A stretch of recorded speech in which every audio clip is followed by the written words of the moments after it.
In this Adobe Premiere Pro tutorial, we're going to remove a solid color background from a video. This technique works well when the background behind the subject is mostly a single color. Let's get started.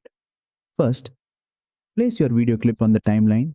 If you want to replace the background, place another video or image on the track below. Now select your clip, go to the effects panel and search for color key. Drag and drop the effect onto your clip. Next, go to the effect controls panel. You'll see several settings such as key color, color tolerance, and edge thin. Start with key color. Click the color picker and select the background color you want to remove. Immediately that color will start becoming transparent. Now adjust color tolerance. Increasing this value removes more shades of the selected color, helping you clean up the background.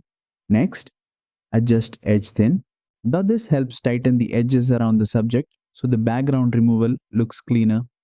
Play the clip and fine-tune these settings until the background is removed properly.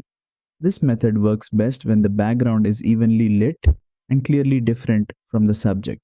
And that's it.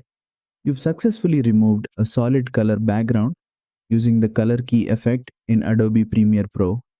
If this tutorial helped you, don't forget to like, share, and subscribe for more Adobe Premiere Pro tutorials.